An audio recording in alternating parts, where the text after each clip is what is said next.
Let's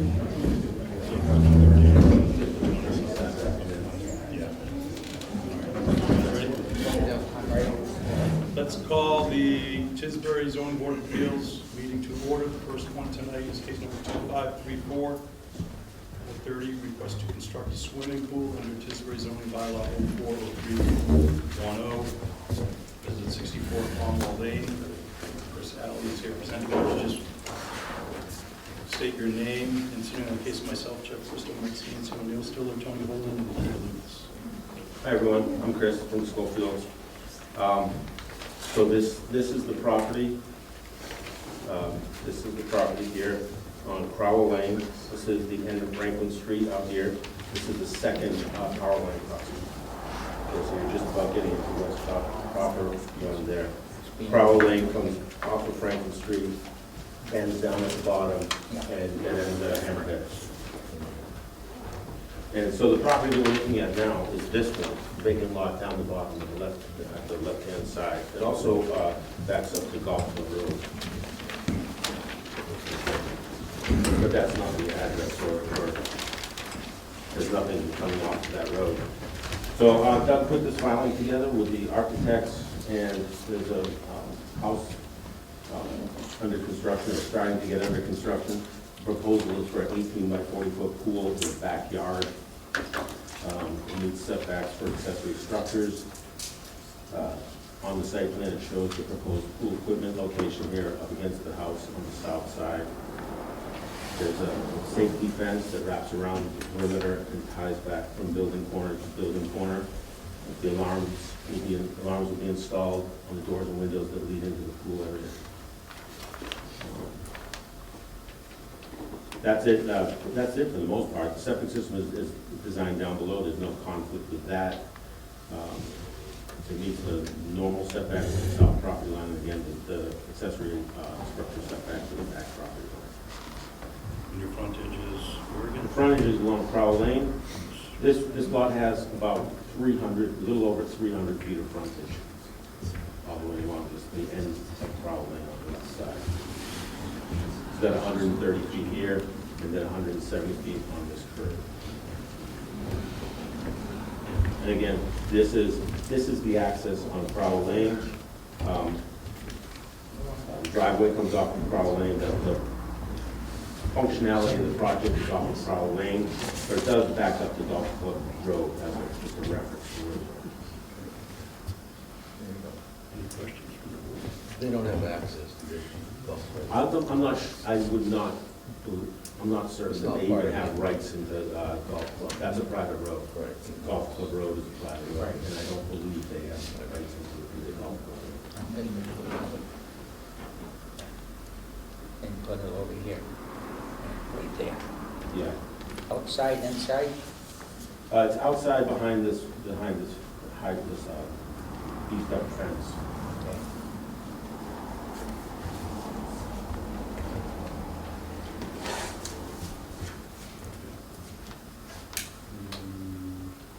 Comments before?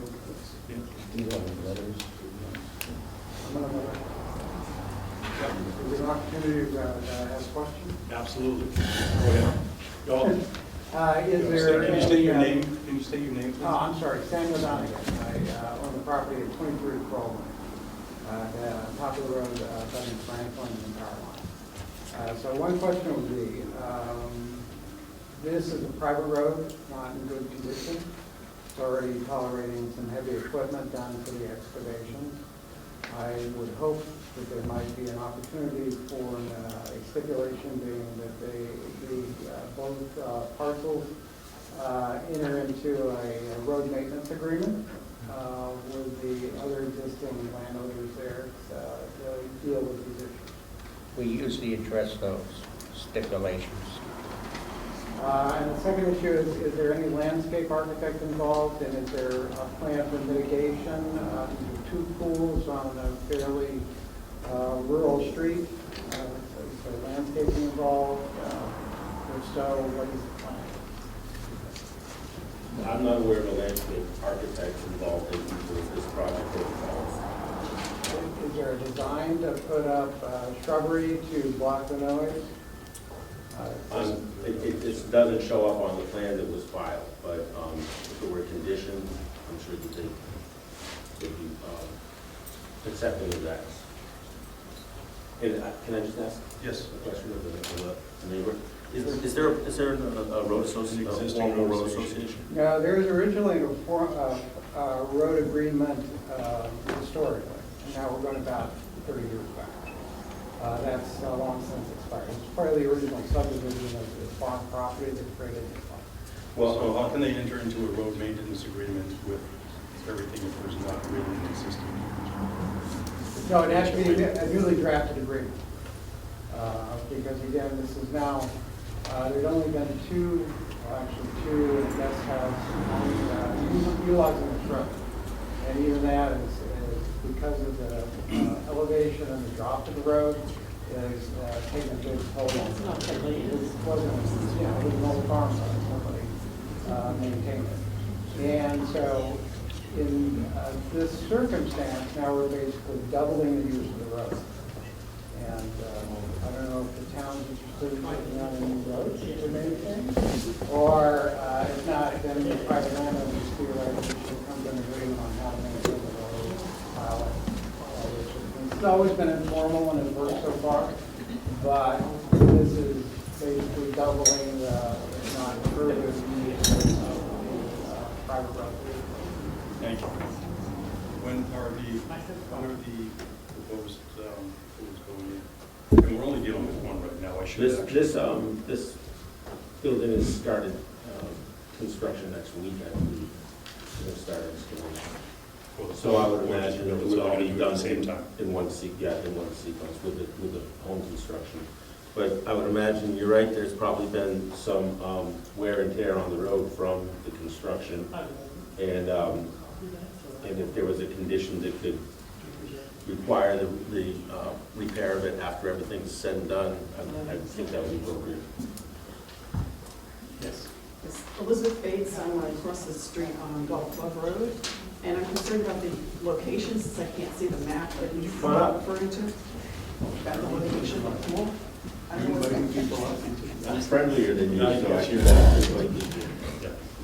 Show them out. So this is, putting these together. This is Franklin Street, probably, and then there. Is this you there? Yes. Okay, so this house is about here. Pool. Do you know what you would consider the backyard Yeah. lots? Good deal. So I can tell you, let's see.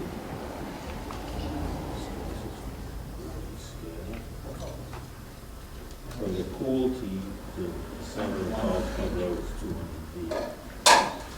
So it's probably 250 feet. As with the neighbor who commented over here, I'm concerned about noise as well. I'm grateful that it's not closer to Golf Club Road, but that's my concern. I would think that the people who were just building a house here would be quite concerned about it. The equipment, if you want to see, the proposed equipment location is kind of shielded here over here, so that's the equipment location. And then that's the house. Well, that's good. It's the teenagers Oh, playing in the I pool can't and speak- yelling. I can't speak for that. Thank you. And then I could ask a question. Is the intent of this property there to be private residences or commercial or? do you know that? Single family residence. Any other questions? I have no gentleman that just spoke in the audience. Sir, is this the same road that West Chop just got through conducting the building of that new tennis court building? No, we're much closer in Okay. downtown. All right, This is thank you. just before you approach the power lines on the Okay. left. Yeah. There's a okay. boat for sale in front of it now. See you later. Any other questions from the board? I'll entertain a motion. Make a motion that case 2534. West Chop. Lot 1 LLC request to construct a swimming pool under Tisbury zoning bylaw, section 040310, address of 64 Kroll Lane, assessors map 29D3, R50 zoning district. Is there a second? Second. Discussion? I'd like to make some kind of a condition that the road try to be preserved back to natural state that it was in before this project started. At least bring it back to its,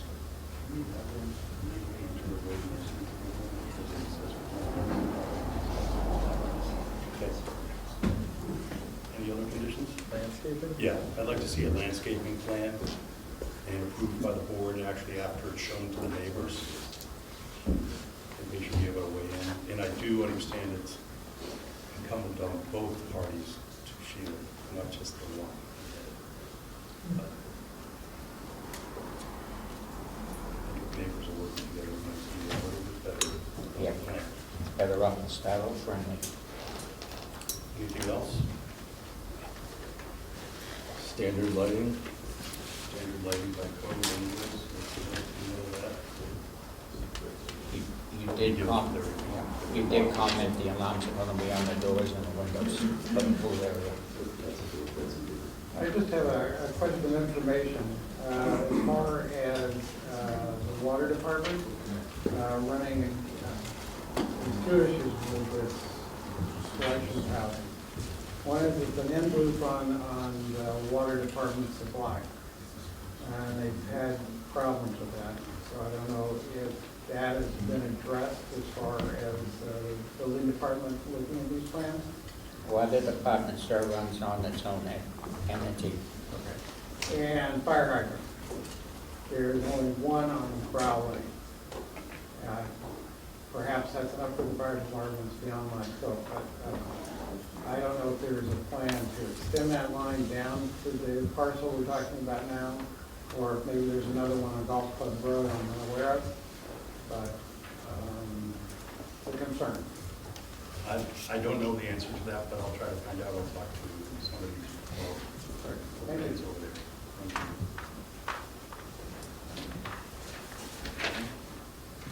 Any other conditions or comments? All those in favor say aye. Aye. Let's open up the other one, Chris, right now. This is basically a duplicate, right?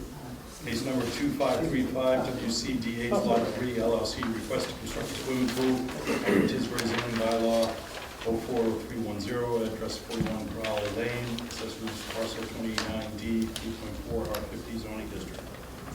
Welcome, same parties in front of us again. We're just looking at a lot over. So this is, again, here's Carl Lane coming down. That was the last case. This is the other case. It's on the right-hand side of Carl Lane, second lot in. Okay, and the placement of the pool.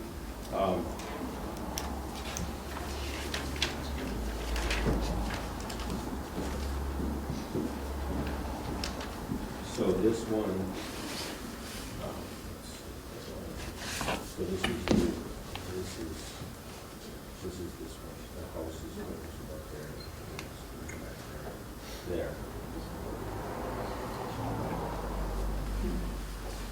So this is very similar.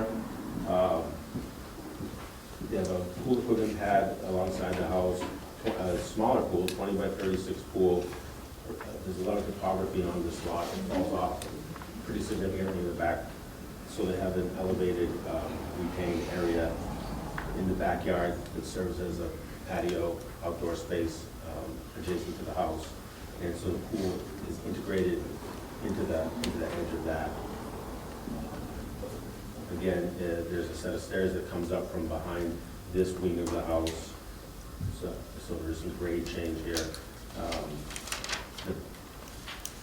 The doors and windows leading into the pool area will be alarmed again. This is the pool equipment location on the side of the house here. And actually, I do have, let's see if I have. This is kind of an architect's rendering of it. It might be a little more useful. there's the, Well, those are up close. yeah. It does. Again, on this one, oop.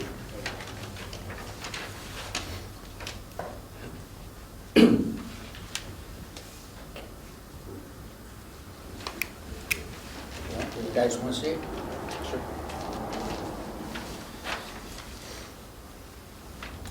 Has frontage, and 156 is what it's looking like? 156 and a half or so.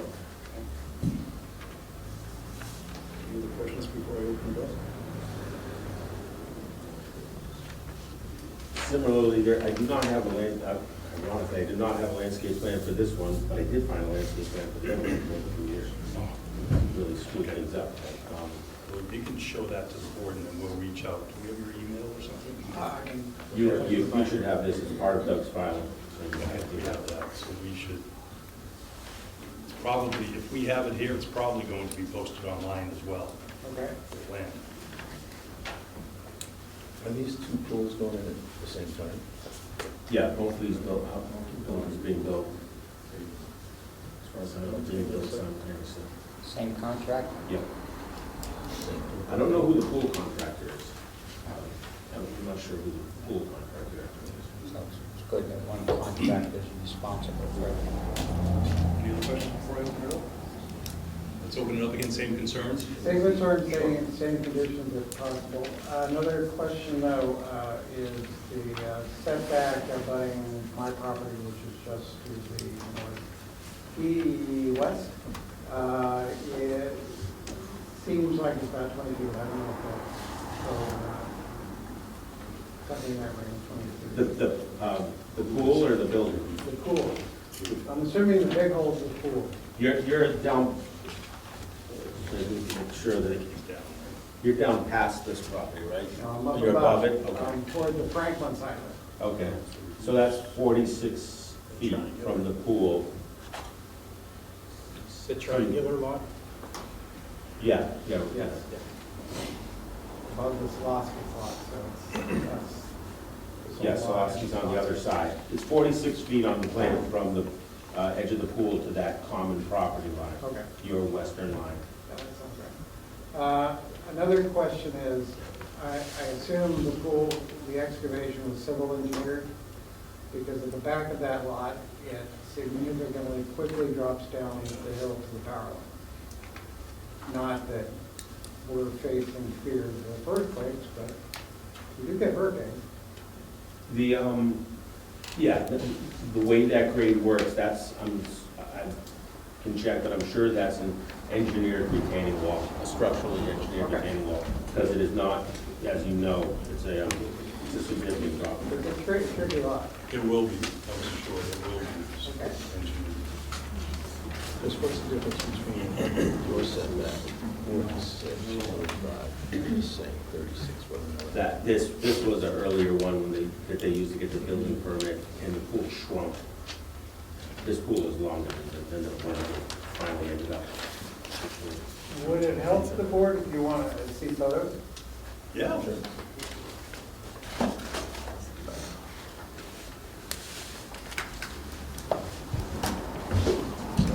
It's not a sketch, but photos are much better. Well, photos, nice. 1,000 words.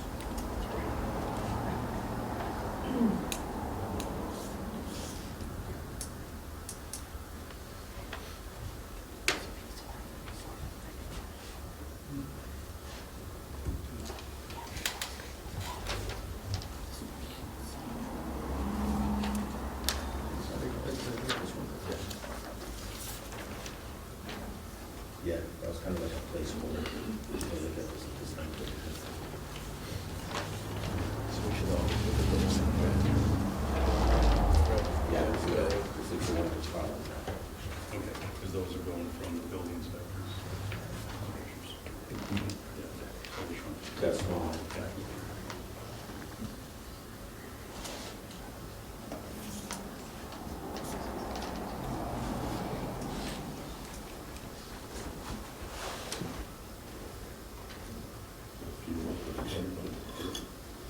So this is the excavation of the upper lot, not the lower floor. You guys see it? Swipe it, easier. Here, you'll be Right, one to be able of to those see. things. I don't like those. Swipe it to the right, you can see.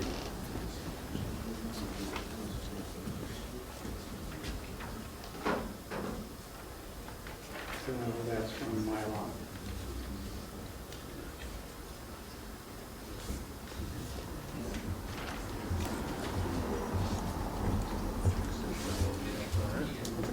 This is four lots. Thank you. No, these lots are- Thank you. Sure. these lots front on the edge of the road. They will the front, but they don't have lights on this road. Anybody else, any other comments? Can I just look at the drawing? Sure.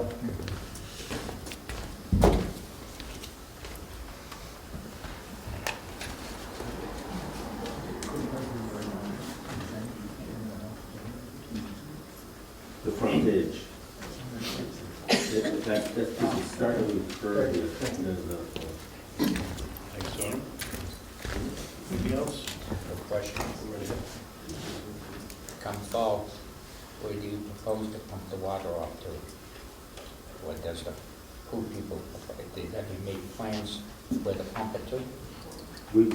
They did not show a dry well, but if that's a condition, we could, on both of these, actually put a dry well for drawdown. The water in there's gonna be cleaner than what you're getting out of the water mains, but No, that's that won't hurt a anything. reasonable condition, others. Do they have enough land in So they here? could pump, yeah, there's plenty of land here, and then it goes off into the Eversource easement. You could pump the whole pool, I would imagine, and With without both of them? bothering anybody. Yeah. Yeah. But it's, You the don't board want feels to a do dry any well. damage then near the roads, pumping them off. Okay. Right. So we'll do the same conditions and we'll include the dry well on both of them as well. Correct. Okay, any other comments, questions? Is there a motion? I'm case 2535 WCDH Lot 3 LLC request to construct a swimming pool under Tisbury zoning bylaw, section 040310. Be approved with conditions. Thank you, Tony. Is there a second? Second. Thanks, Kia. Conditions stand as what we just discussed. Planting plan, central driveway condition. Condition for the road again. The road can be rough. Yep. Standards, and this is happening now, basically, so it's already going. Yeah, it'll be done with the construction of the houses, so it'll be one disturbance and one repair. Sounds great. All those in favor say aye. Aye. Thank you. Thanks, Chris. Yeah. All right, that is Mr. Nascimento here.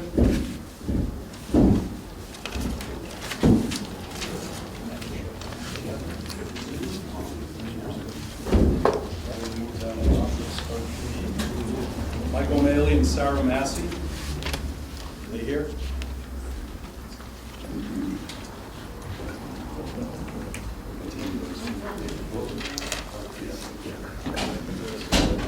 All right, case number 2530, the continuations, Mary Bernadette Corby and Lee Paul Corby, who appealed the decision of the building and zoning inspector decision dated May 24th, 2024, to deny zoning enforcement for ongoing work under a building permit for property located at 97 Spring Street. Assessor's parcel map 719 R10 zoning district. This is continued back and forth. Yeah, just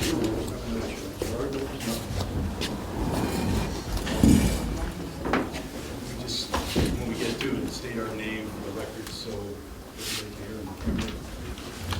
And anybody that wishes to give testimony, please talk loud, so everybody can hear, please. And then we started off with, Greg, do you want to start off and just see us where we are and what this is? This is an appeal of the five, Mary Burnett and Lee Coney to my, Excuse me, it's hard to hear back. I'm sorry Bob. This is an appeal by the Coneys to, that I redacted the stop work order from 97 Spring Street, and they're appealing my decision to do that.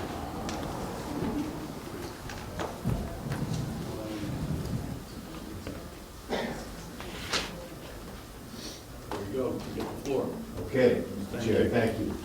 Michael Goldsmith with Bernadette Cormie and Lee Cormie, who reside, they're butters at 97 Spring Street. And what's before you is a continuation of an appeal that the Cormies filed on June 21st of 2024 of essentially a denial by the building official of the request for zoning enforcement that they lodged with him on May 21st, 2024. In their request for enforcement, they asked for three things: that the building official refer the project to the MDC, that's a DRI, to issue a stop work order, which in that time, we had issued one, but we rescinded that order in that time frame, and also to revoke the building permit. So when those issues came before you last month, on the day the hearing was open, you had received a notice, or the building official had received an email from the MVC that the planning board and the Board of Health had referred the project to the MVC under certain mandatory criteria. So you guys on that night decided, you heard a little bit of testimony, but essentially not much. And I think part of your reason for continuing it to this larger forum would be so members of the public could have as I recall. Since that time, the NBC, the director, has administratively turned down the planning board's referral. Said it did not meet the criteria for a mandatory referral. Didn't explain in a letter to the planning board in particular detail why, and invited the boards, if they had other bases for referrals, to consider those. The planning board, and I don't know if anybody's here to address it, with the Board of Health agent present, voted to send a discretionary referral of the project to the commission. And I don't know if that's been lodged yet publicly. Okay. So I assume that would be forthcoming. I think the primary request of the Cormies would be for this board to join in that discretionary referral. Because this is a significant project. It's, if the applicant intends to go forward with the proposed use, I assume this will come back to you in one form or another at some point under a special permit. Because, it's a house with 9 rooms, 9 bedrooms, multiple washer dryer sections, stations, multiple 9 parking spaces. And if the use is to allow more than 3 unrelated people to use it as a dwelling, then it's going to require a special permit. So really the crux of the request is asking this board to join with other boards and ask for the MVC's assistance and guidance on this. If it's going to come back before you in another form some other time, the MVC's expertise on traffic flow, the impact on the neighborhood, water, sewer, those issues, it would be helpful to receive that input from the regional planning body. So the Cormies maintain the request that you should issue a stop work order and revoke the permit until these issues are all decided. But I think primarily tonight, there's a lot of people here. I don't want to take up all the time, and I think they want to be heard on this request. So That's what I have to say in opening, Mr. Chair. Thank you for the opportunity. Appreciate it. Sir Ortiz, Mr. Brown. I'll start with the general opening statement and introduce Ortiz and let him describe the Can't hear. property. We can't Can't hear hear. you. Okay. Why don't you stand up over there? and let Why don't you allow me to run the meeting and I'll have him just speak a little louder? That way he's addressing the board as well. I think it's important. Mr. Vogt, would you like to move up? If you're more than welcome to. Just speak loud. Sure. Good evening, board members. Good evening, everybody. My name is Peter Brown. I'm an attorney. My office is in Boston, and I represent the property owner. I represent Xerxes Gossiport and the entity 97 Spring Street LLC that owns this property.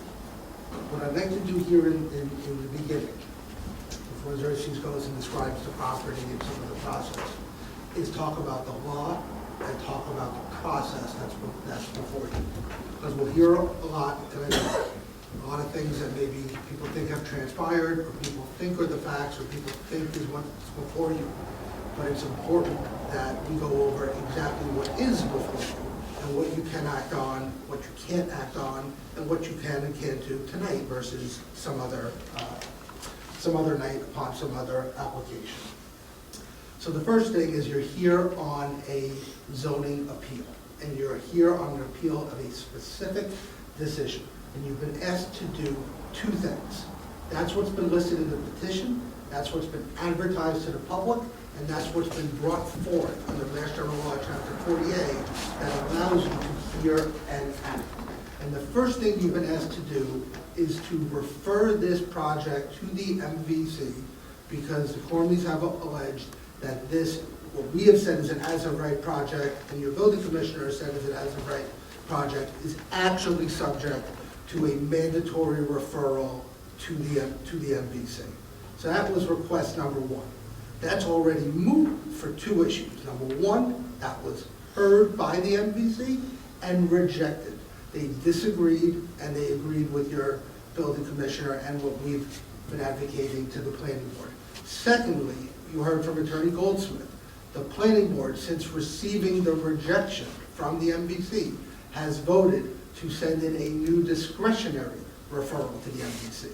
So the matter and the property is going to the MVC for consideration of what they call concurrence, whether or not they are going to exercise jurisdiction of this by right project, yes or no. So that issue is now moot. If somebody would like to ask this board to take an action to refer a matter to the MVC, you don't do it by filing appeals of a zoning decision and a denial of enforcement. You send in a communication and a request to the board. The board, if it determines, would set a hearing, it would have that discussion heard in the public, and then it would go and take that action. We don't use zoning enforcement appeals to go and ask this board to weigh in on another board's referral. So I would say that first issue is moot, it's resolved. We'll hear from the MVC in due course. The second part that is of the appeal is that the ZBA temporarily reinstate the previously issued stop work order until the MVC review is completed. I take that from the exact wording of the appeal that was put before you and which was advertised, and which Attorney Goldsmith just reiterated.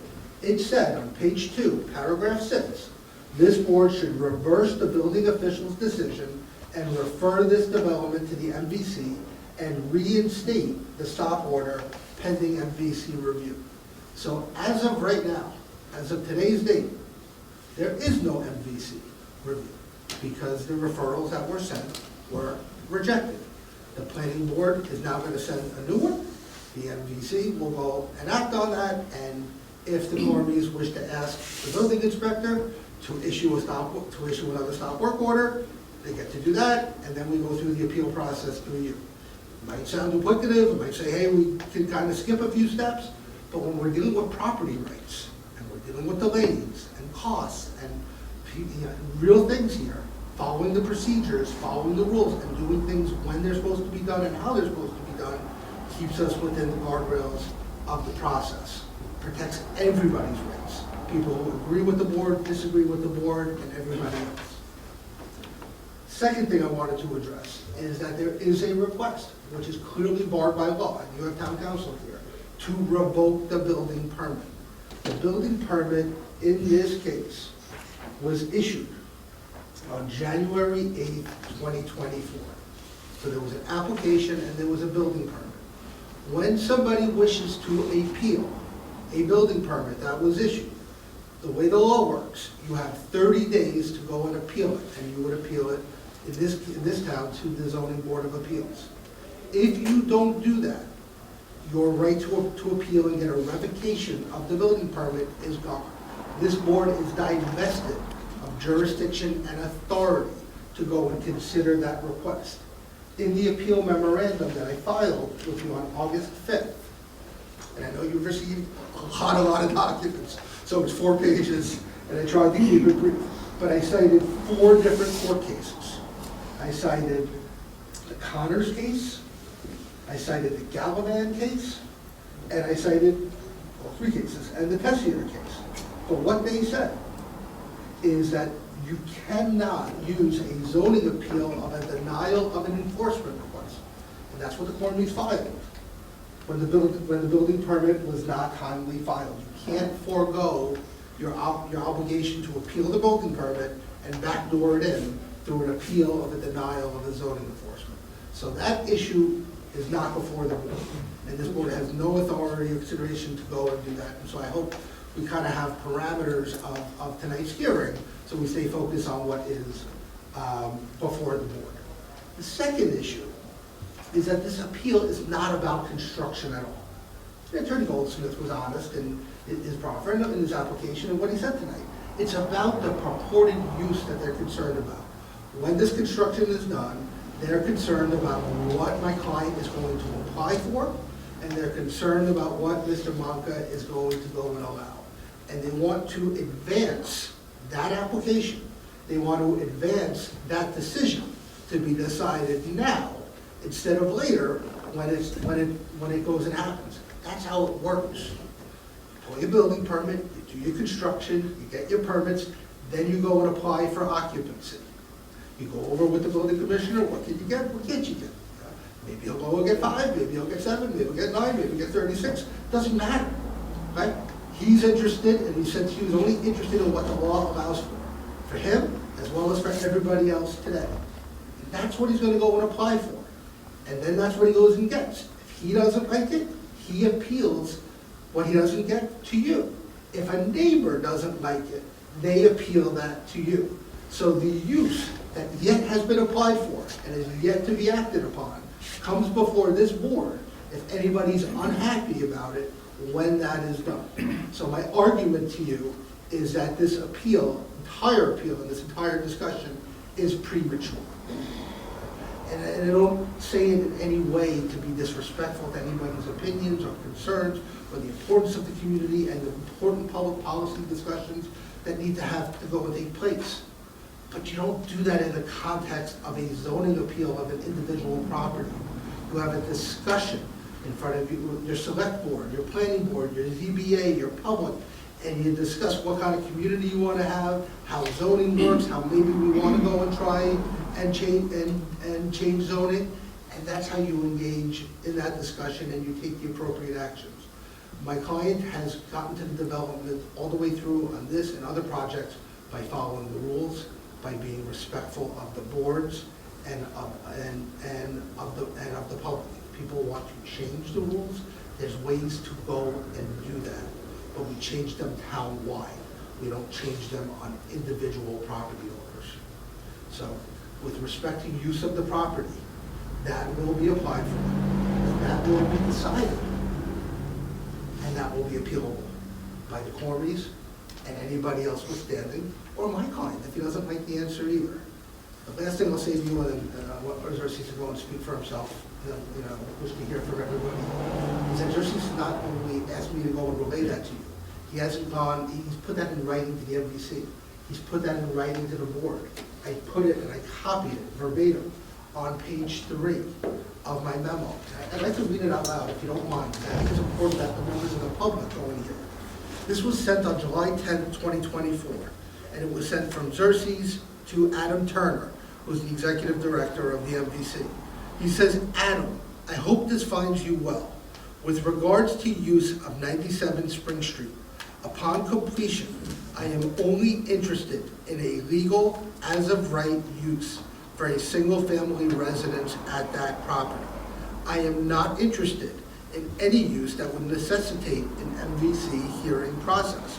I would consider using the property for workforce housing in a congregate manner if the town were to find that's an as-of-right use. If that were the case, I would do a single lease with one company.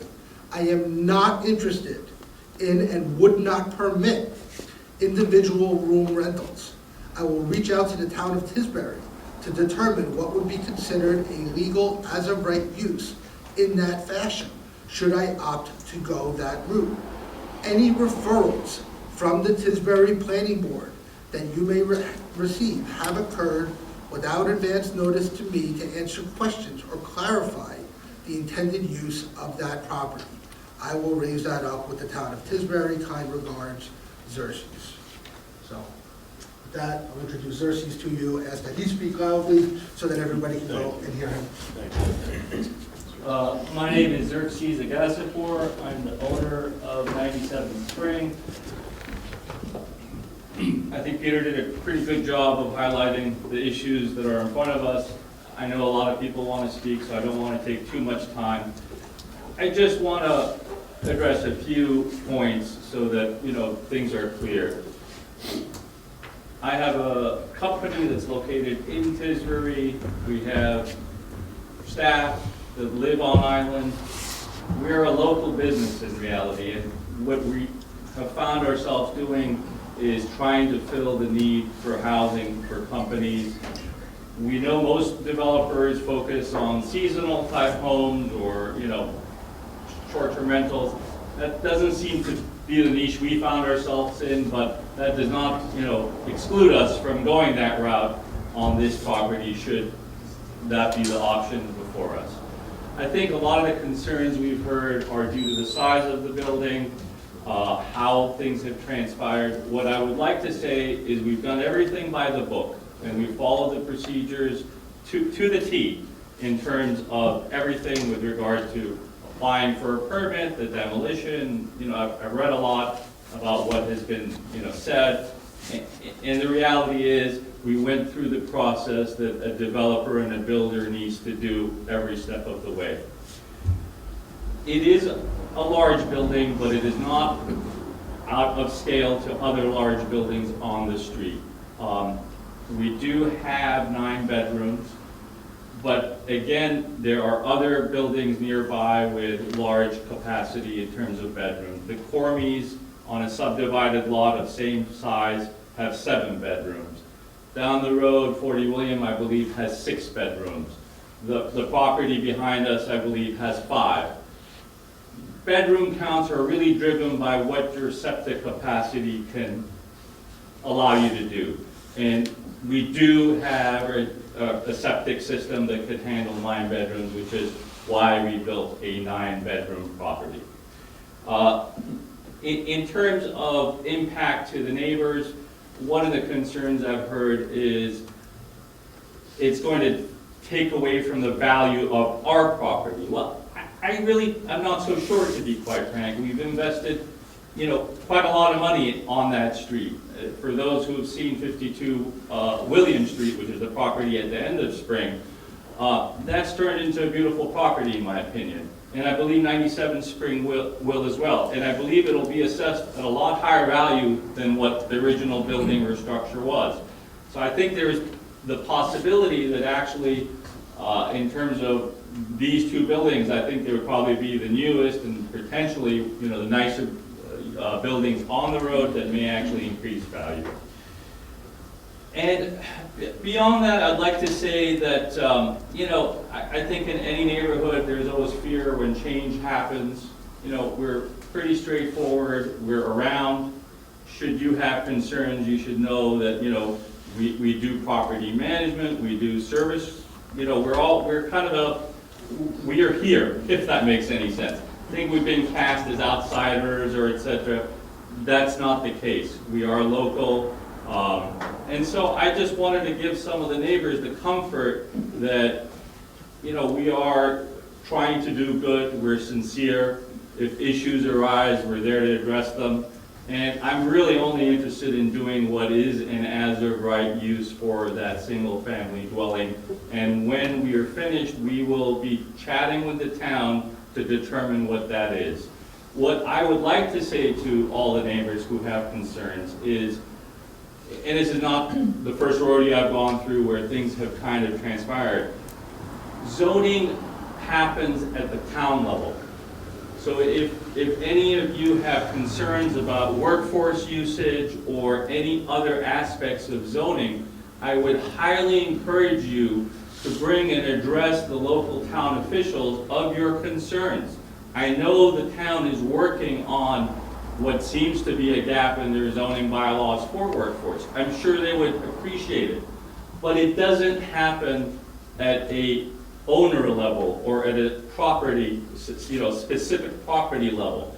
That happens for future, those bylaws have to be drafted, they have to be approved, and then everybody has an equal playing ground and knows what to do and what to follow. So I encourage you to focus a lot of your efforts. I know you probably have a lot of opinions, etc., but to focus that at the town level and not at the specific building unit at this point, when we are following the current rules and regulations as we see them, and we will confirm with the town as to what they allow and what they don't allow.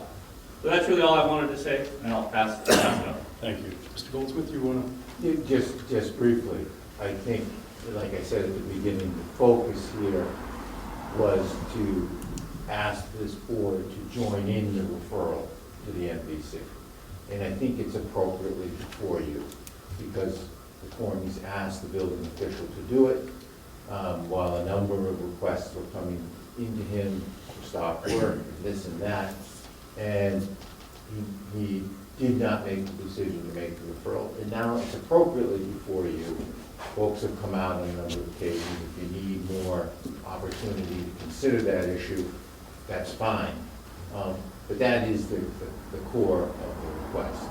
And I think there's no rules that proscribe us from anyone from bringing it before you in this way. But I think Ms. Cormier would like to address the board on the impact on the property. And has much to say. Yeah, actually I do.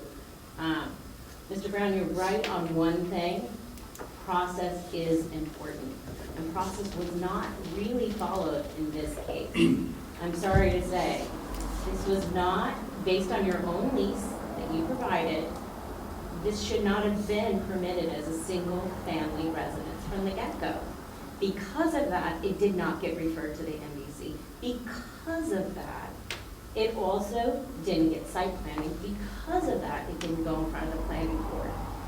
And also, if you want to take a step back, I have not heard Brad Maka's email to me, there is no demolition permit, period. It was tied to the building permit. That's not how Tisbury operates. That's not how the law allows. There are guardrails in place. The guardrails were in place for this particular project, and it was circumvented. Those guardrails, had that demolition permit been applied for, our assessor would have had the opportunity to do what I did and go back into the vaults at Catherine Cornell Theater, to do what I did and take a few-hour check to determine that this house was actually built in 1902.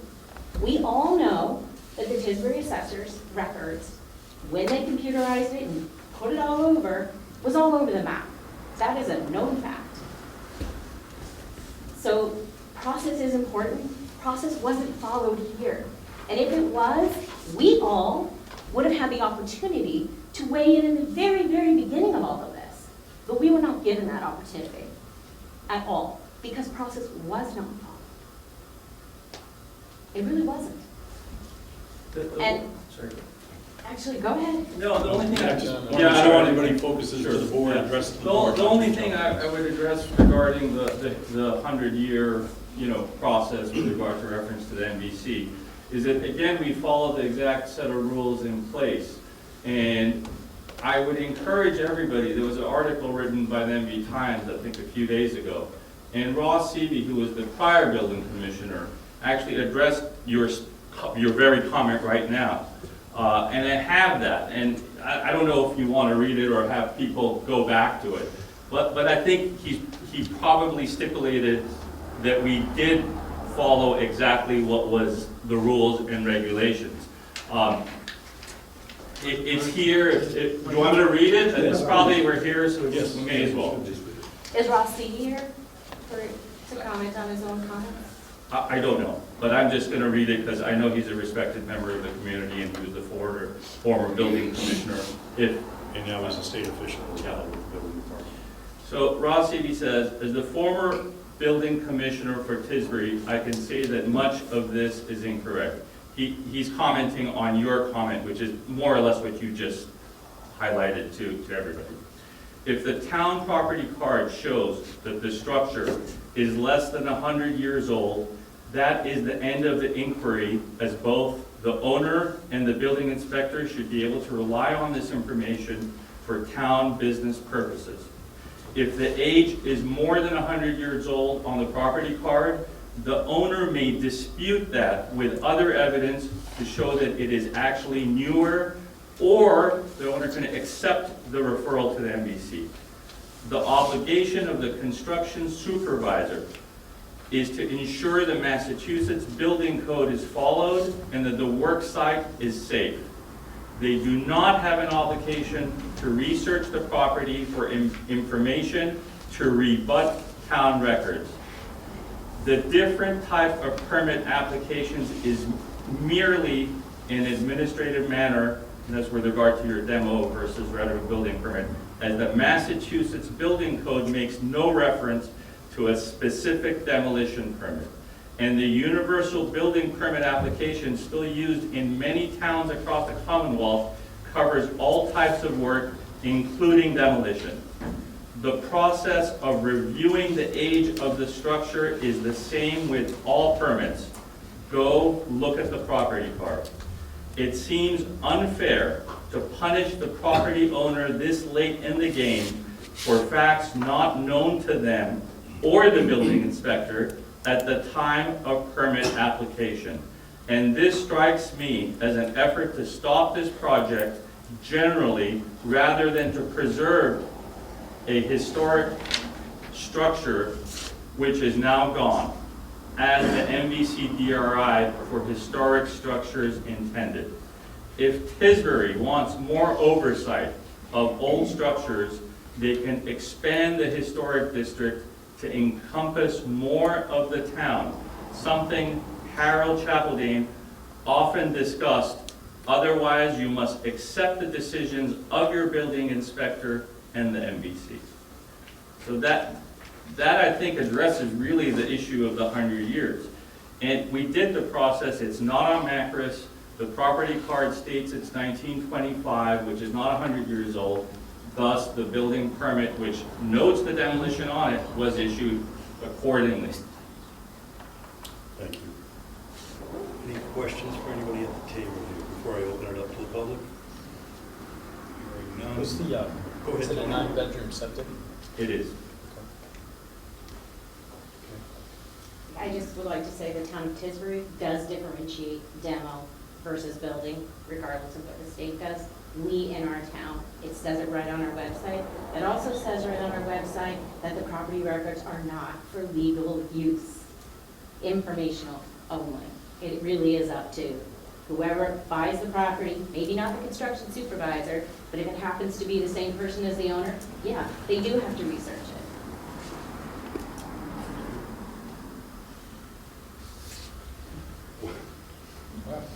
We're going to go to abutters first. If you have written a letter, we have it. Trust me, we have it. We also have those of you that didn't receive the letter and it came back to us, as noted by the yellow card. So there's a bunch of people who, hopefully you're here in spite of not getting the mail. The PO box and everything else, that happens often. So, If you would like to speak, please raise your hand, say your name loudly, and speak loud for the board. Yes, sir. Yeah, my name is Michael Fitch. I own the property at 112 Spring Street. I purchased that last year and I've moved in. And all of this is fairly new to me, but I understand that there's a possibility the property at 97 could house a lot of transient workers with many vehicles and a lot of turnover. And I bought this property to be in a nice, quiet residential neighborhood. So those are my concerns. Thank you. Yeah, whatever you would like to do. We did receive your letter this afternoon, and I have it right here, and all the board members have your letter as well. I intended to get it to the office. Yesterday, the office was locked before 4 o'clock. I went this morning and the office was closed. So the admin had a grandbaby. No, I mean, it's, you know, we all have a life, and I want you to understand that the admin wanted to be here, yet she was called away for her daughter who just had a baby, and she lives in New York. So we try to do as best as we can up in the office and cover and everything, but we did get your letter, and everybody has a copy of it. Yes, no, there's one that's more recent. I just got it. You just got At 4 o'clock this afternoon, Okay. or 3 o'clock, I made copies for everybody of that letter. My name is Stephen Bowen, and I live at 108 Center Street with my wife, and we are direct abutters of 97 Spring Street. This is year 43 for us at that address, and we are deeply concerned that the creation of the transient workforce housing in this historic neighborhood undermines the quality of life. We vigorously support an appeal to reinstate the stop work order. The property, in common parlance, is not a single-family house, but coincides exactly with the definition of hotel in the Tisbury bylaw set. To deem a building housing up to 18 individuals rotating in 2-week intervals,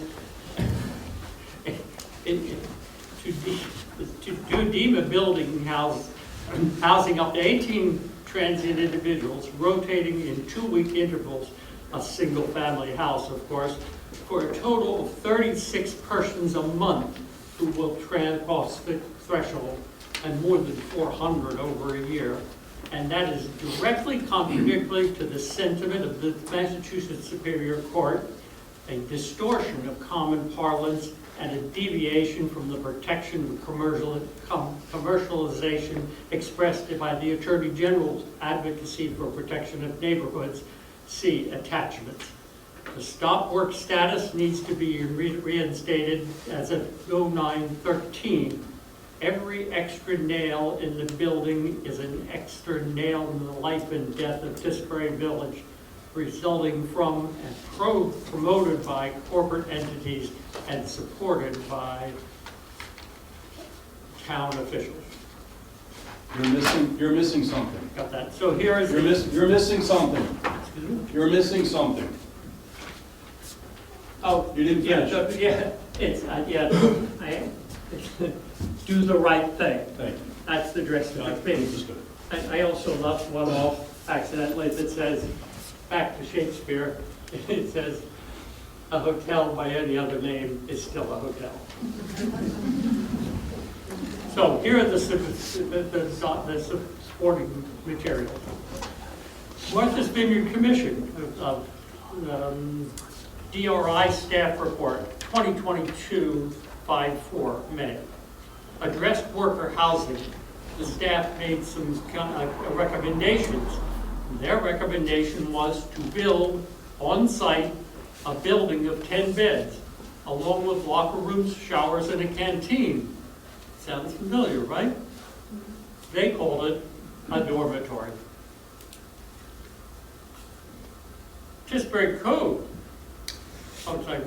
an opinion of the judge in a Massachusetts Superior Court case from 1990 in Edgartown, similar to this court. And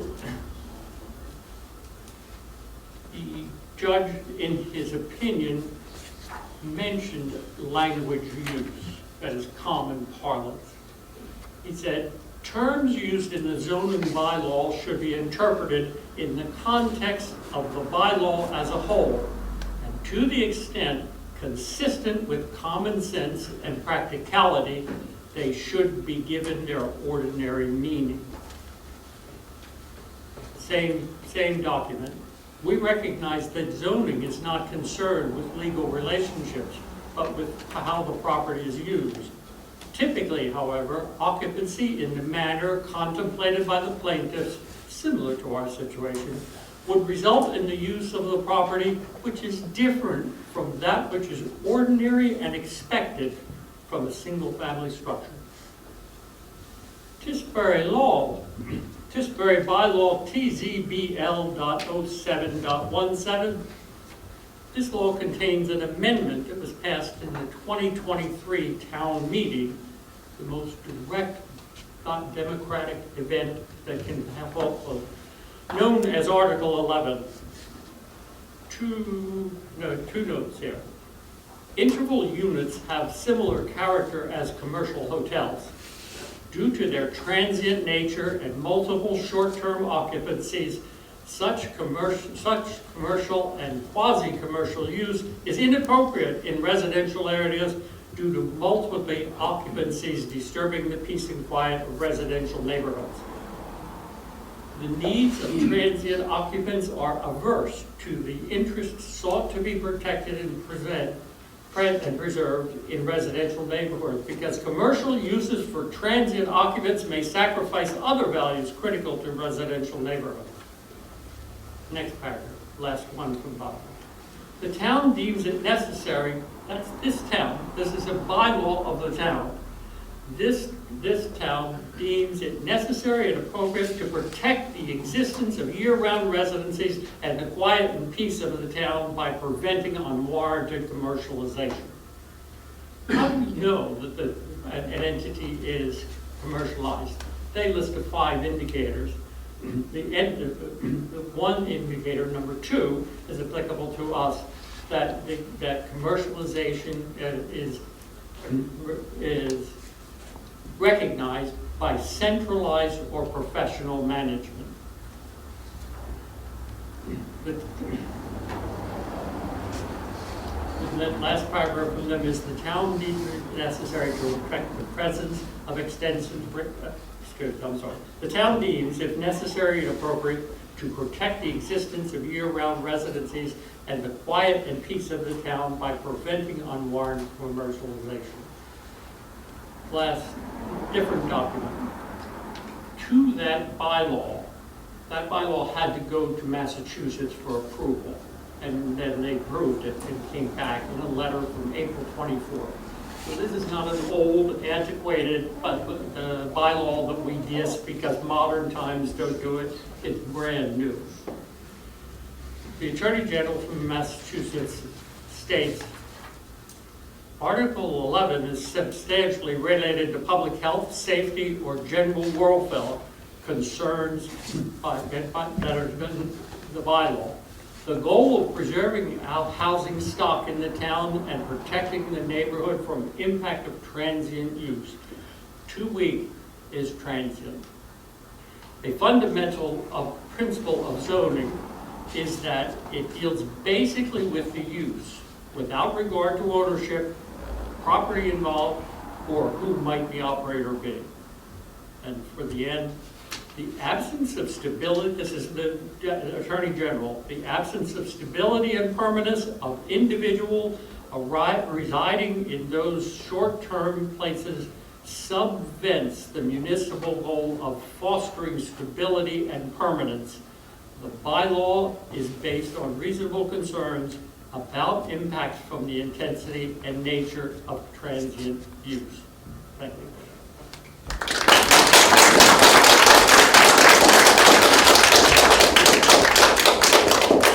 Was one of the cases Hall versus Edgartown that you read at the end?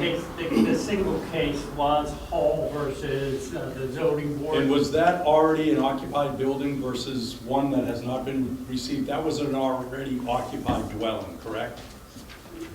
the Hall property, I believe? It was. So this one has not been issued a certificate of occupancy yet? Okay. It hasn't even been applied for yet. Thank you very much. Well, I just wanted to add to Stephen's comment, Mr. Bowen's comment, that although what he's talking about is based on fractional ownership, it really, the spirit behind it, the logic behind it, actually applies very much to this case if it's not going to be used as a single-family residence. We could stop this all right now if you put a permanent deed restriction on that property that this property will never be used other than a single-family residence. So let me ask you this. That's something that he has the I power to have do. until the 30th of this month to continue. So I could, if one of these board members said I want to have a continuance and I take a vote, we can continue it to that date. I would set a specific time, location, and date to continue. I take a vote and we'd all be out of here right now. That gives you time to discuss with the owner of 97 to come back to work out some of these issues prior. You're right, it could all stop right now. I could end this right now by taking a vote. I think that this is extremely important because this town has never had a discussion about this. This zoning board is not really the correct place to hear it. This is, as Mr. Brown said, this is after the fact. This should have happened well before. Should have happened with the planning board, the select board, the Martha's Vineyard Commission. This is inappropriate, not this discussion. It's inappropriate that it's gone on so long and it hasn't. So I thank you for bringing this up. Do I think that there is a middle ground or something here? From what I've heard from the applicant and from you just now, it sounds like there is a middle ground. You tell me what, if this is your application, I'm happy to hear it through to the end. I want to hear people there. I'm here till 9 o'clock at night, and I'm telling that if Laura Barbera was here, she'd be breathing in my ear right now saying, let's go, let's go. And right now, Laura's sitting here going, hear them out. So we're going to hear out everybody, but it's also up to you in the neighborhood to decide if you want to continue this. I'm more than happy. I can continue it after the 30th. Can you continue it with a Zoom element? Because there's a lot. I'll continue it with a Zoom element, Because but there's a lot of people who haven't. Mrs. Cormy, I'm thinking if we continue this, that you're going to come back here by the 30th or send a notice to the zoning board or to the town administrator saying you want to withdraw the application because the parties actually got together and came up with something that is, this is good for the town that we're having this discussion. I'm hoping that something good for the town comes out of a discussion between the two parties. You tell me, I'm here to do what you want to do. I will have a Zoom. It's not just I understand that, and that's why I'm saying, if we need to continue this to a date certain, if you want to tell me, we're going to hear this at the next zoning board, I need 30 days to do this and get with everybody and converse and work something out, happy to do it. Happy to do it. I'm also happy to sit here till 9 o'clock tonight to listen. And if you want to take a 2-minute, 5-minute recess to just discuss, I'm fine with that.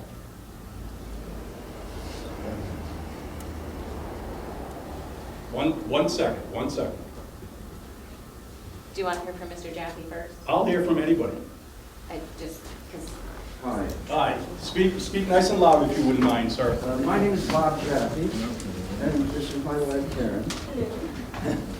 We live in the historic district, 3 doors down from 97 Spring Street.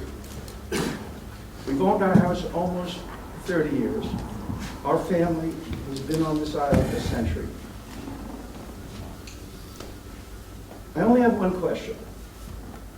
It's based on, my understanding is, that the lease for this property is with GE, and that lease is for what's been described as filling up, and I'm using my own interpretation of it, filling this house with the 9 bedrooms, with potentially 2 people a bedroom, and on a rotating basis on some short periodicity in order to accommodate people who are in the house who are not working on Martha's Vineyard, but are working out in the ocean 15 miles away. So all I'm putting before everybody is I think common sense says that if it's a single lease and it can accommodate somewhere between 9 to 18 people on a very short-term basis, people who are coming from off island who are not permanent residents. And aside, we have had in our backyard for 25 years, we've rented out our cottage to people who live on this island. Some were born on this island, for the hospital, for the library, for the school, and they have stayed here. Our last renter is still here for 10 years. She runs the baseball league, the baseball program at the high school. She has a chiropractic business, and she's in, what do you call it, sweetheart? I don't know. The affordable, Affordable housing program. affordable housing, okay? That property, what do we charge, $1,500? No. What do we charge? Less than that, we charge $1,100. We charge $1,100 for a 600 square foot cottage that has a full kitchen, everything you need. You can't get that in this island to support our people who need housing. And I'm just suggesting to the board and Mr. Xerxes and your attorneys to consider the difference between supporting people who need to live on this island permanently and have affordable housing.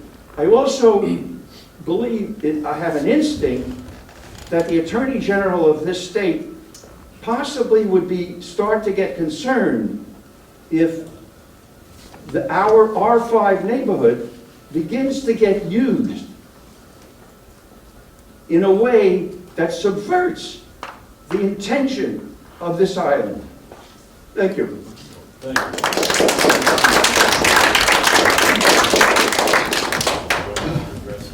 I'd be happy to. Just to say a few comments about this concept of transient and workforce housing.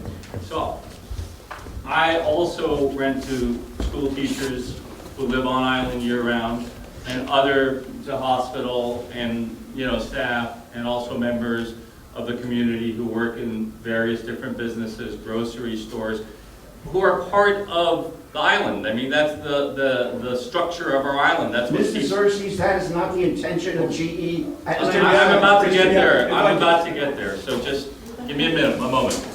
Now, I think I hear two things. Now, I don't necessarily have any ties to GE or Vineyard Wind. We try to provide housing, as I mentioned.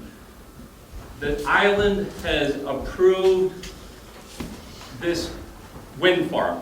Now, I don't have a horse in that race. The island voted, and this wind farm is getting built. It was approved by the various towns and the NBC. And it seems that there is this notion that they are not part of the community now, but they are. They are going to be part of this community.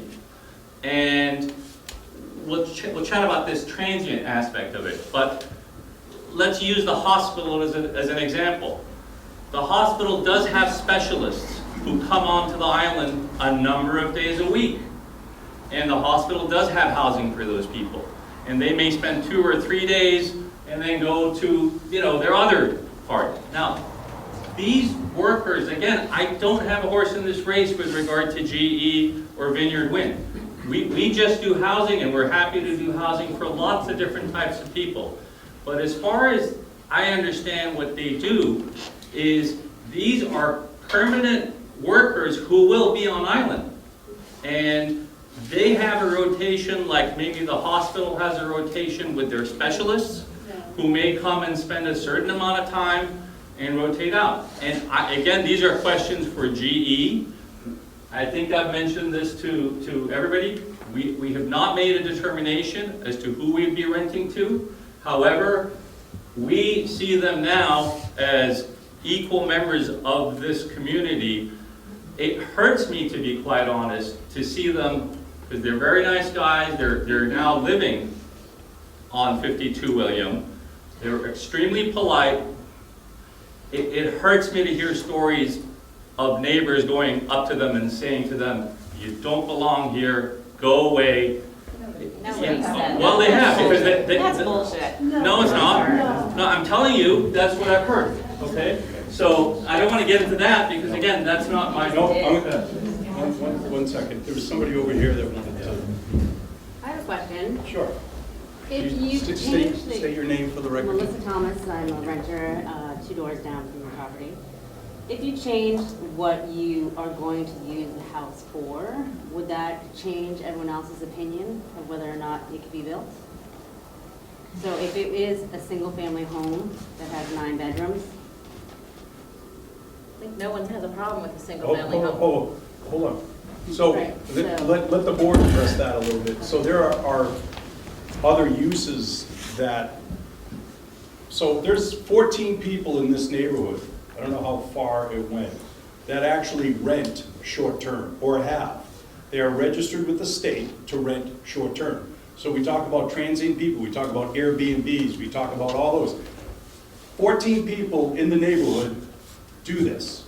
Some do short-term, some do long-term. Some do people in the hospital, like we've heard tonight, but there is this whole legal thing that this property owner could do if he decides not to rent to a longer-term leasehold, okay? So this So conversation would be happening then? there would be no conversation, because as of right, he could put it on Airbnb, he could rent to 3 families for 9 rooms, he could have 6 cars, he can have 30 kids running around that property, and they're gone next week, only to be replaced by another Airbnb person to come in with another 3 families to fill that house. That is correct. That's exactly what can happen. And it's what happens now on the island. That would be 3 living units, Jim. Tony, all the time, we do short-term rental on this island where it's rented to, Tony, I'm not gonna get into it with you. Listen, anything else? So did that answer your question? If you change the use of it, then is it allowed, would everybody be okay with him building and continuing? So, Yeah, I'm gonna hear from Mr. Brown. The one thing I just kind of wanted to bring back, and I know I'm advocating a position that's not well received, that people don't agree with this evening, but I think where confusion comes in and we're putting the cart before the horse, is if we say a change of use. What happens is you apply for the use. And here the use that is gonna go be, As a single family home. as a single family, and they tell us what fits within that single family. We just had this colloquy back and forth. One of the things that fits in the town of Tisbury, as it exists within a single family, is short-term rentals, as the chair just went and discussed with you. Our view is what also fits within single-family housing is one family going and living together. Big family, a small family. People of other blood relation. College kids who graduated and want to get a bunch of roommates together and go and buy a house and live together in a big house or a small house. That's all things that fall within the law, and then it's within the town of Tisbury to define what it means to be a single-family residence. We know, as a matter of fact, just based on what's out there in the community, and we confirm this with public records requests and documents, that you currently have single-family residences as defined by your bylaw. That is being used for workforce housing that have multiple people living in a congregate manner. That is 5 bedrooms, 7 bedrooms, and more. And it fits within the definition of a single-family residence. But the reason I go back to what I said at the beginning is that we're gonna have that conversation that's going to come up. My client's got to apply for it. He can build a house. Whether he can use the house in different ways, that gets decided later. If he gets limited or gets a lot, that comes later. So we apply for the use, the building commissioner makes that determination, and then it is either accepted by everybody or it's appealed by everybody, but now we're having a discussion of what the actual use is, what has been declared, what has been approved. We're not surmising about what potentially the use could be or not be or anything else. So we will have that day, we will have that debate. Hopefully there'll be some dialogue and we don't need to have that argument about it. And hopefully people within town of Tisbury, the public, the various boards will come together and say, hey, we need to define this. We don't want this open for interpretation by applicants, by neighbors, by boards. We want to go and further define this for everybody. And I think that's a sensible approach. So I hope that's helpful. In the back, I didn't please. want to be combative in any way. Casey Hayward, and I'm speaking on behalf of myself as a resident. What I know about bylaws is that if it's not in the bylaw, it's not allowed. And having read the bylaws, I've seen many times that it says more than 5 unrelated people living together is not considered to be a single-family home. And it should actually be only done under special permit. If you are saying that there are houses that are being used as workforce housing, first of all, we don't have a workforce housing bylaw yet. If those houses that are being used with more than 5 unrelated people, as you claim, then that is the responsibility of our building inspector, our building department, our select board, to enforce the bylaws that we already have written down. And until we get a bylaw that defines what workforce housing is, what we have is a bylaw that says that you can have a single-family residence in this neighborhood, period.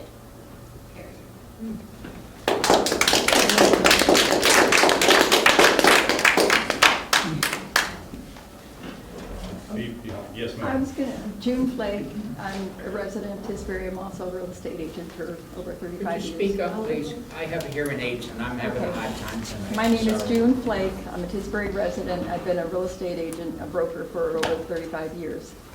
I want to add on to your comment about the bylaw and not having more than 5 unrelated people in a home without a permit, and furthermore, the owner is supposed to reside there.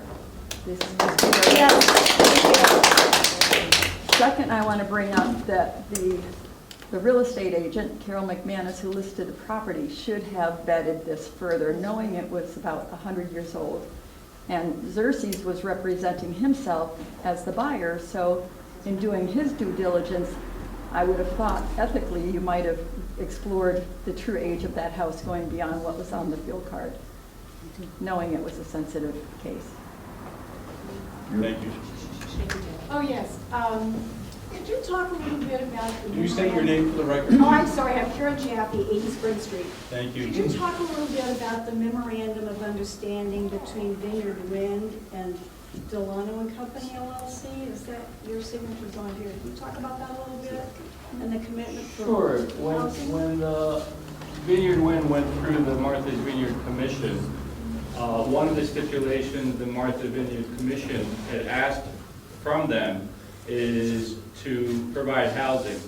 And at the time, they had reached out to us, and we were developing 52 William at the time, which is not complete. So they showed an interest in leasing that property for their workers, and that was what the memorandum of understanding was defining. It was that scope for them to go through per the request of the Martha's Vineyard Commission. So your business is located at, let's see here, 1 Lagoon Pond Road? That's the post office. We're in the Educomp building. Our offices are at 4 State Road. So you have a new address? Yes, we use the PO box for mail. No, it doesn't say PO Box, it's a street number. Yes, it is, but that's how we write it. Yes, sir. Again, I'm new, Michael Fitch, and I would like to know the relationship between General Electric and this gentleman and the development of this property. What is GE's interest in this property? GE has no interest in this property. They would be a potential tenant. And we have no formal relationship. We, again, I think I've stated this, but I'll state it again. Our business is to try to help year-round residents who work on island, who are integral to this island functioning with housing. It doesn't matter to us if they're the hospital, they're school teachers, they're grocery store workers, or if they're engineers. We don't discriminate. We provide housing to companies who need it. And this is a huge hole that hasn't obviously been met. And all you hear about is our need for housing, our need for year-round workforce housing. I mean, that's literally in the paper every other week. And I would say it just seems kind of odd that when you have a party that's actually trying to do that, you just run into roadblocks. Now, there's an NIMBY aspect, I understand it, I'm not tone deaf, where people don't necessarily want to be living next to part of the community that works, because maybe it's okay if they're doctors, maybe it's okay if they're nurses, maybe it's okay if they're teachers, well, I'm sorry, Bernadette, you were into the, Direct comments to the board. Sure. I know you're talking loud. So yeah, I can hear. so again, the Corby's next door rent to the Coast Guard.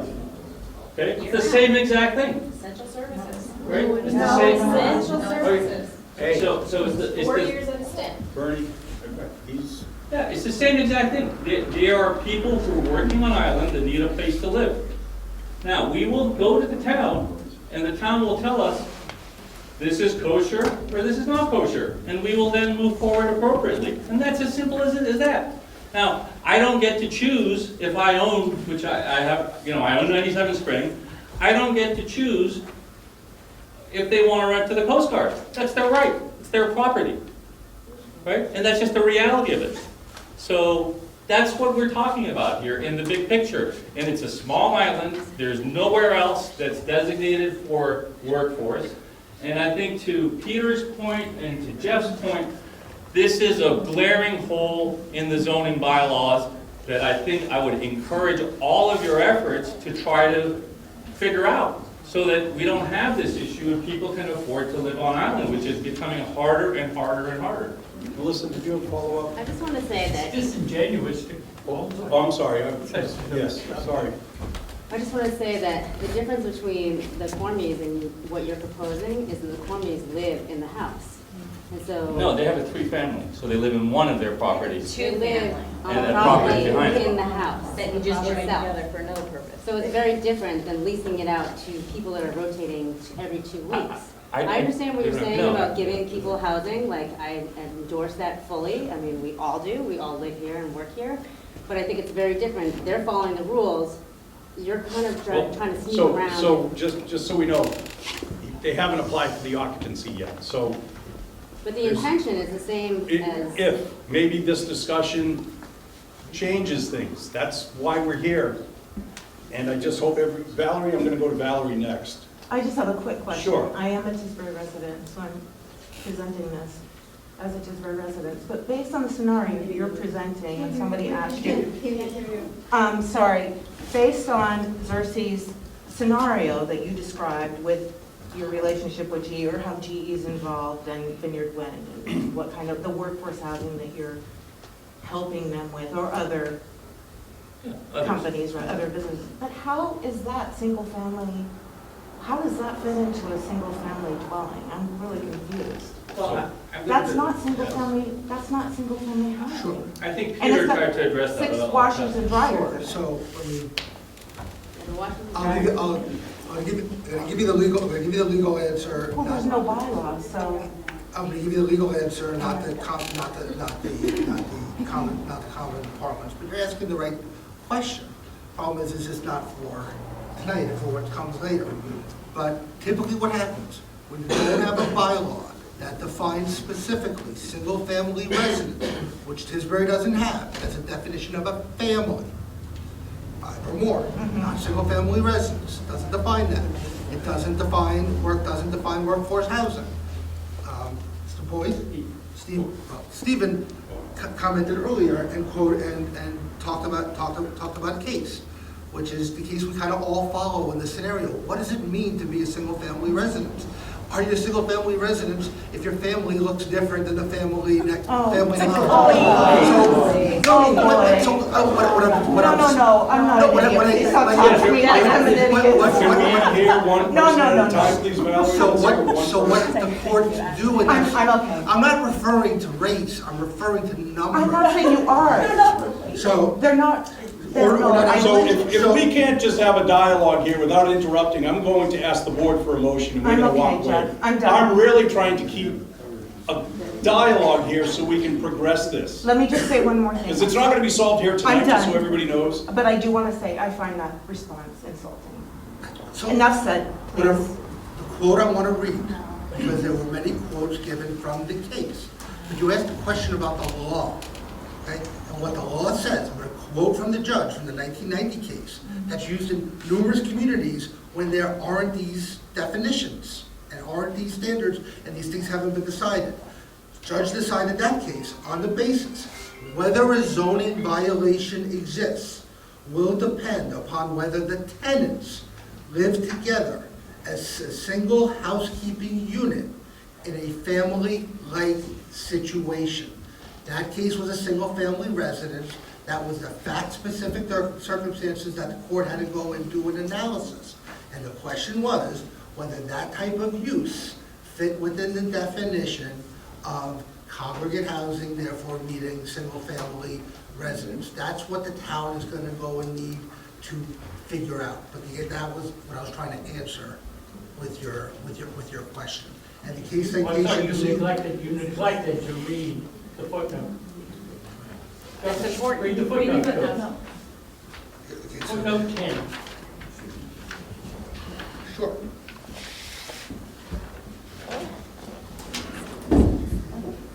It's a quote of, footnote 10 is a quote of chapter 48, section 6. Several months, okay. So general laws, chapter 48, section 6, as appearing in statute 1970, what, do you want me to read it? Sure. As appearing in statute 1975, chapter 808, section 3, provides in relevant part, quote, except as hereinafter provided, a zoning ordinance or bylaw shall not apply to structures or uses lawfully in existence or lawfully begun, or to a building or special permit issued before the first publication of notice of the public hearing on such ordinance or bylaw required by section 5, but shall apply to any change or substantial extension of such use to a building or special. I'm sorry, I made a mistake. Sure. Could you tell me the number? Sure. Thank you. Whatever you like. Here's all the section. The footnote starts. I'm gonna, while you're looking for that, I'm just, Justin Lucas, Tisbury resident. A couple of things, right? Yes, this whole thing it's a larger conversation that we all have to have, 100%.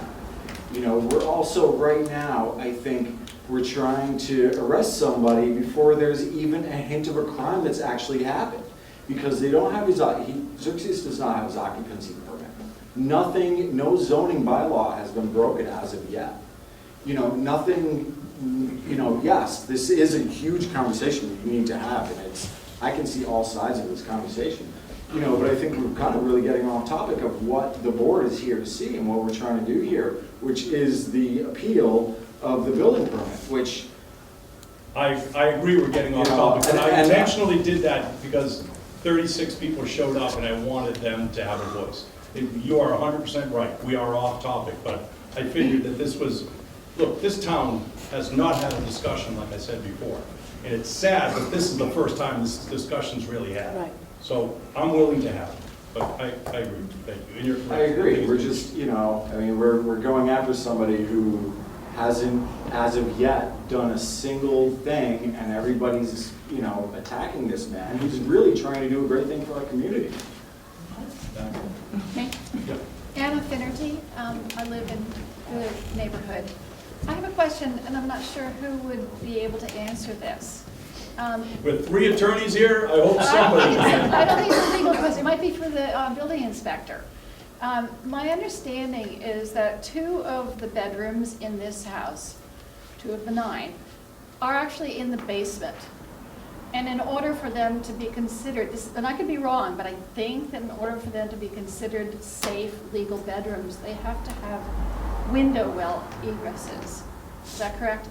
So my understanding is also that these window wells are 7 feet from the neighbor's property line. And it's a 10-foot setback. It's for our neighborhood, I think, on our sidelines. So these window wells, I think, is that, Mr. Wonka, would you address that?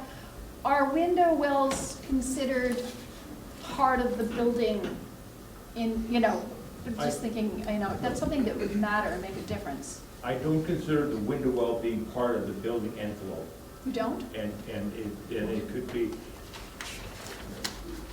into the setback. It's like having hardscaping coming in. So it's just not part of that. I wouldn't consider it part of the building envelope. Okay. Rebar and concrete. Melissa, and then we'll go here. I just want to follow up on your comment, and I think that no one is really saying that they're attacking him in that sense, but it's almost like if you build it, they will come, because what I understand, there's how many washer and dryer hookups? 6 or 7? There's 3. There was original plan, so let me just address that because we get a lot of these comments and I think it's just fair to just address it. We draw these plans in-house and they change and sometimes things get left over. And so unfortunately, on the very last set that was sent in, there were more because there was going to be 3 washer dryers. And then did I hear there were also Is the plumbing in the lockers? walls? Sorry? Is the plumbing in the walls for the other? Yes. There's going to be 3 washer dryers, and I believe there's plumbing for a 4th. But is the plumbing in the No, not for the others. Well, we can get the plumbing inspection for that, right? Go right ahead. My name's Anna Peters. I live at 84 William Street, definitely in a historical neighborhood. And I'd like to make a statement because I don't like having attributed to me motivations that I don't have. I've actually lived right next to the affordable housing. Down the street was mansions, and I was in condo. So nothing would make me happier than to have a working class family, whatever they do, with kids living in that house. That would make me very happy. We need to bring back the people who are truly contributing to this island, who live here, whose kids go to school here, who are really making this a community. And I don't care whether he does it and she does it and somebody else does it, so therefore you should do it. People who are transient, they may be making a temporary contribution, but they're not dedicated to our community. That is a huge difference.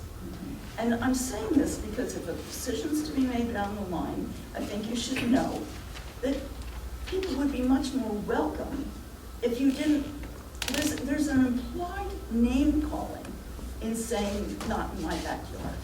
I'm not saying not in my backyard. I'd be really happy to have this whole place surrounded so that when we need an electrician or a plumber, it's right there. The other point I want to make is, I don't know how the hell you got 9 bathrooms. Because I went to buy something that had a house and a barn, and I wanted to put an apartment for myself and the barn, and they said there wasn't enough land to put in a bathroom right there. And the person who put in the sink was told to stop and cease and desist, right? I would have had to buy a slip of land about as big as your table for $250,000 in order to put a bathroom in there. It just, having gone through some of these permits myself when I finally did buy a house, I feel like I'm hearing things that are really very uneven, unfair. I get slack when I paint my front door blue rather than black. Don't tell me it's only up to the town. I have to get 2 permits from the Historical Commission and from the town for every bloody thing I do. And I'm only too happy, you know why? Because it maintains something that's beautiful, that draws people here, not just to live, but to come and spend their money in the shops. We have a lot to consider. And I agree, we need workers, and we need houses for workers. We don't need to destroy one thing and to have another. And so let's try to be friendly and not call each other names, one way or the other. I'm sorry if people have insulted your workers. I've told them they've done a beautiful job. Not my workers, but they're just not going to. Let me just say one thing, if I may. Yeah, after I say thank you. For your comments. Thank you. We had to go through the exact same thing at 52. We had these beautiful wooden doors, and historic was like, nope, they gotta be black. That's why I relate. So they all got painted black. But just to address your comment, there would be nothing nicer, in my opinion, for everybody who works on island to have the ability to have their own home where they can raise a family and be able to do that and provide the services the island needs. Unfortunately, maybe even 5 or 10 years ago, it was potentially possible to get a home for $500,000, $400,000. They existed. Today, a tear down is $1 million to $1.5 million, or you gotta just redo the whole inside. And so, just do the math at the current mortgage rates.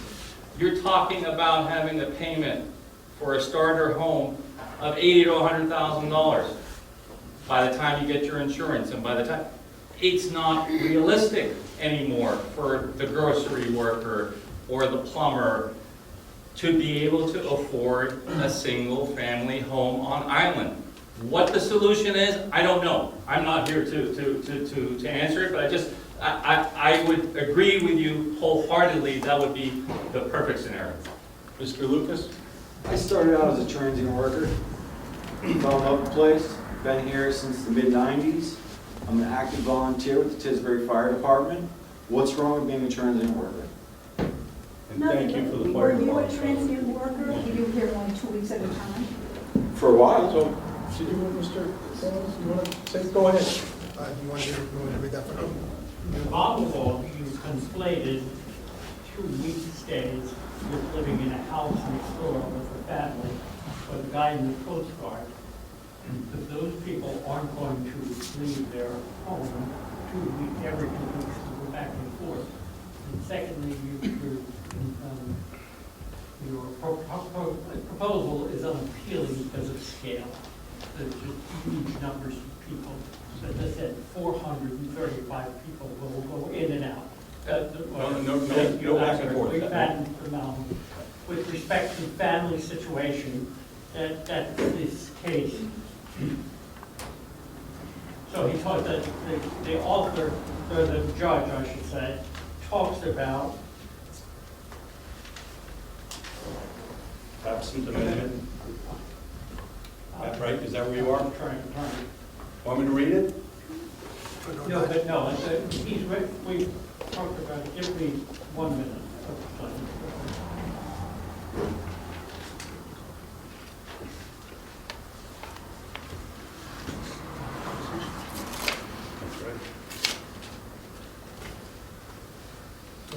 Yeah, got it. So, this entire document is so hard to read, really, really hard to read. But the judge choice says, given contemporary realities, in the absence of a definition of family or a provision restricting single-family use to occupancy by persons related by blood, marriage, or adoption, the term single-family use is broad enough to include at least occupancy of a dwelling by a reasonable number of unrelated people, which the bylaws allow here. They 5, they think the reasonable number is 5. And then by a reasonable housekeeping unit in a family life situation. He then writes a footnote. Says, absent amendment of zoning laws, should more than 4 tenants sign a summer lease and share the premises without setting up a lodging house, as we have construed that term, whether a zoning violation exists will depend on whether the tenants live together as a single housekeeping unit in a family-like situation. The situation described it clearly on Spring Street is tenants living together as a single housekeeping unit in a family situation, and they leave every 2 weeks.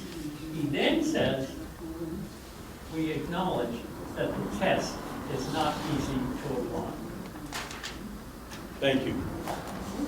Thank you. Mr. Goldsmith, do you want to, I've been letting them talk and everybody else. We want to second, Wait. Mr. Miller, 1 second. Mr. Goldsmith wanted to say something.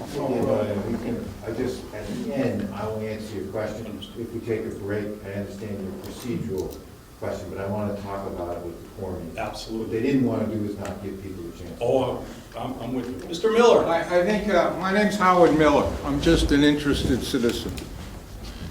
And I'll try and put aside my legal knowledge because it's confusing. I heard the chair ask the attorneys whether they might want a continuance and talk to each other. And he just addressed that. After everybody speaks, he would like a few minutes to confer. Well, I'd like to get an answer from them affirmatively or negatively. And if negative, why not, they do not want to talk to each other. Thank you. You're up. Well, then why don't we take the break and all? Sounds great. What I don't, let me ask one thing.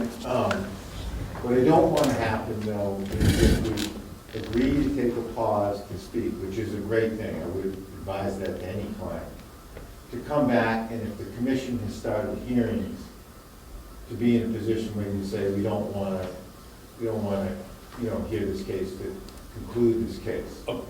Understood. So let me ask our attorney, does the tolling, so The tolling in the MVC's regulations, in my opinion, only applies to development permits. What the board has before you is not an application for a development permit, and we're appealing to that. okay. Yeah. So we are just asking for a continuation, which would be asked for by the It would be an agreement signed by the applicant, but That's a what petition Right, from and the the board. board can act regardless of the MVC. Yes, Yes. I agree with that, and we file it with the town clerk, and it gives the parties some time to talk. Sounds And great. come back at a date certain. Why don't we take 5 minutes? Yes, sir. May I make a motion, this board hear no more testimony from anybody anywhere. Actually, I don't want to restrict anybody from here. I want these applicants here to hear what the other Oh, people we're have not, to say. oh, we're going to give them 5 minutes to confer and then Right. come back to the table And then to we see can if open it back what up. we can do, if we open it back up. If we open it, I want these parties to be available to hear what other people out there have to say. Yep. We don't See want you. anybody to think behind anybody's back. See you in 5 Just want to minutes. be firm, sir. Understood. Thank you very much. 5 minutes. Re-adjourn, reconvene. Russell, you going to do a hoedown or something? What's going on right now?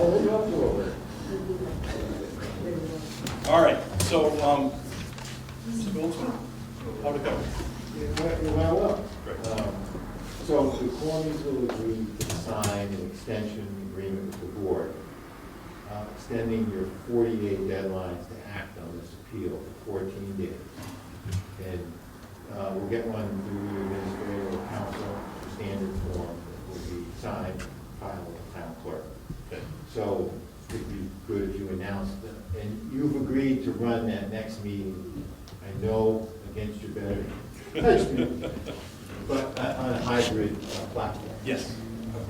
So, Yes. I think I don't know that. So I would ask for a continuance from the board, and I believe the condition would be that we have a signed agreement from the applicant that is filed with the town clerk. Signed by the board. By the, do the board have to sign it? No, No, just the applicant to the town clerk, and we will commit to a hybrid. The board's motion should be to a date certain, so it should be continued to October 10th. Okay, so let's do to October 10th, which is our next meeting, which covers us for the 2 weeks from the extension of the 30th, correct? Correct. Which takes us to October 10th. It looks like there's no holidays, so we're good. We will do a Zoom hybrid meeting. And do I have to name the specific location? Okay, we'll Because have it here. well, I'd love to have it here, but I just want to make sure that this space is available. And then space Do I have to? No, you don't. It just needs to be on the agenda. Okay, so we'll put that on the agenda. That sounds great. Is there a motion? Oh, Mr. Rob. So our new deadline for the board to act is October 14th. Correct. Which is all. So it goes to the 15th. If you want to say the 15th. else who wanted to speak. That's all. I didn't want anybody to be shut down. So they're going to have a great opportunity, and it will even be by Zoom next time, so there'll be more opportunity for them as well. I will entertain one or two, but then I'm going to call. We still have other cases tonight to hear, so. Okay, I'll be quick. Anna Finnerty. I just wanted to bring up one thing that we haven't spoken about tonight, which is the parking on the street. Already, everybody who lives there, who has like family or possibly tenants or renters in their houses, we're already scrambling to try and get parking for our families and our tenants. And the addition of possibly 9, possibly 18, possibly 36 more people coming in with their vehicles would have a severe impact on our street. And I think that's something that should be taken into consideration. Thank you for bringing that up. One other person? Don't you dare raise your hand. I'm just scratching an itch. Okay, good. Hi, my name is Mary Jo Goodrich. I'm a Tisbury resident, and I just want to say that I am very, very concerned about what's going on here, because it's also going on around the town. It's not just this one problem. So I'm very, very worried. So Mary Jo, there's also, I know it's not apples to apples, but Nantucket's having a meeting on, a town meeting on the 17th. So keep an eye on that as well, which is interesting, but it's not just the town, it's the island as a whole. Right, but you know, I put everything I own into my home here, and I feel really worried that, you know, we don't have the enforcement that we need. And that's all I'm going to say. Thank you. Tony, last one, because I was just curious whatever became of my inquiry about the insufficient frontage on the lot. it was proved that there was sufficient frontage on this one? Yes. Well, now that they know about it, we'll have them look at it and they're going to discuss, so. Well, technically, it should require a special permit is what I'm getting at. We'll look at it, now that you've raised it, thank you. Thank you. Okay.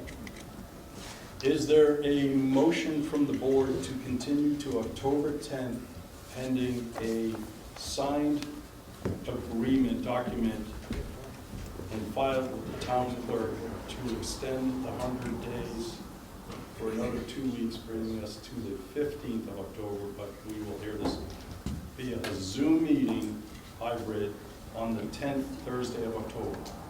I will make that motion. Is there a second?